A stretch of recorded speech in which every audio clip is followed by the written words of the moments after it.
Okay, top 2 ಅಲ್ಲಿ ಯಾರೆಲ್ಲ ಬರ್ಬೋದು ಅಂತ ಹೇಳ್ತೀರಾ? ಹನುಮಂತು ಮತ್ತೆ ಶಿಶಿರ್. ಅಲ್ಲ ಟ್ಯಾಂಕ್ ಚಿನ್ನ. ಈ ಪ್ರೀತಿ, ಪ್ರೋತ್ಸಾಹ, ಬೆಂಬಲ ಹಿಂಗೆ ಇರಲಿ ಚಿನ್ನ. ನಾ ಸಾಯೋವರೆಗೂ ಬರೆಯಲ್ಲ ಚಿನ್ನ.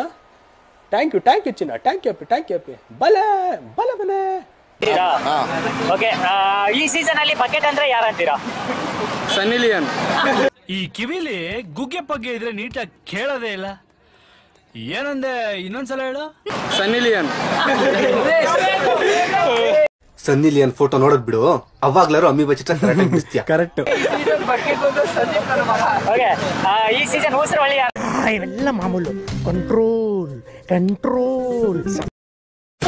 ಕನ್ನಡ ಬಿಗ್ ಬಾಸ್ ನೋಡ್ತಿದ್ದೀರಾ? ನೋಡ್ತೀರಿ ಸರ್. ಓಕೆ, ಯಾರು ಇಷ್ಟ ಆಗ್ತಿದ್ರೆ ಈ ಸೀಸನ್ ಅಲ್ಲಿ? ಹನುಮಂತ ಸರ್. ಯಾಕೆ ಹನುಮಂತ ಇಷ್ಟ ಆಗ್ತಾರೆ?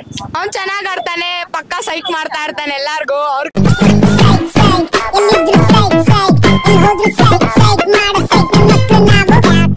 ಇವ್ರಿಗೂ ಚೆನ್ನಾಗ್ ಆಡ್ತಾನೆ, ಹಾಗಾಗಿ ಇಷ್ಟ ಅಂತಾನಾ? ಓಕೆ, ಬಕೆಟ್ ಹಿಡಿಯೋದಂದ್ರೆ ಯಾರಂತೀರಾ? ಚೈತ್ರ ಪಕ್ಕಾ ಬಕೆಟ್ ಅವಳು. ಬಕೆಟ್. Okay, thank you. ನಿಮ್ದಪ್ಪಯ್ಯ ಅಂತೀನಿ, ದಯವಿಟ್ಟು ಇದನ್ನ ಹೇಳಿಕೆ ಬಿಟ್ಬಿಡಿ. ನನಗ ಮುಂದ್ಕೆಳೋ ಬೇವರ್ಸಿ ನನಗೆ ಅವ್ರ ಹೆಸರು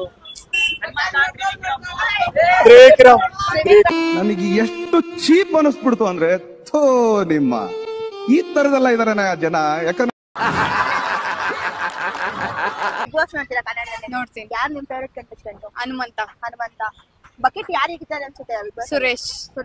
ನೋಡು ನೀನ್ ಹೀಗೆಲ್ಲ ಮಾತಾಡಿದ್ರೆ ನನಗೆ ಬಹಳ ಕಷ್ಟ ಆಗುತ್ತೆ. ಏನ್ ನಿನ್ನ ಉದ್ದೇಶ? ಏನ್ ನನ್ನ ಒಂಟಿಯಾಗಿ ಬಿಟ್ಟು ಹೋಗ್ಬೇಕು ಅಂತ ಮಾಡಿದ್ಯಾ? ಓಕೆ, ಯಾರು ಕ್ಯೂಟ್ ಆಗಿ ಯಾರು? ತ್ರಿವಿಕ್ರಮ್ ಅಂದ್ರೆ ಫೇವರೇಟ್ ಕಂಟೆಸ್ಟೆಂಟ್. ಹೌದು. ಫೇವರೇಟ್ ವಿನ್ ಆಗ್ಬೇಕಾ? ಹೌದು. ಹನುಮಂತ ಎಲ್ಲ ತ್ರಿವಿಕ್ರಮ್ ಇಷ್ಟ. ಹನುಮಂತ ವಿನ್ ಆಗಿ ಅವನು ಆನೆಸ್ಟ್ ಆಗಿದ್ದಾನೆ. ಓಕೆ, ಇದೊಂದೇ ಕಡ್ಲ ಈ ಕಾಗದಕ್ಕೆ ಒಳ್ಳೆ ವಿಷಯ ಅಂತ ನೀನ್ ಹೇಳಿದ್ದು. ಮದ್ವೆ ಆಗ್ತಿರ ತ್ರಿವಿಕ್ರಮ್? ಅಷ್ಟೆಲ್ಲ ಇಲ್ಲ. ಭವ್ಯ ಮೋಕ್ಷಿತ ಇಬ್ರು ಕಾಯ್ತಾ ಇದಾರೆ. ಬೇಡ. ಮೋಕ್ಷ Emotional damage.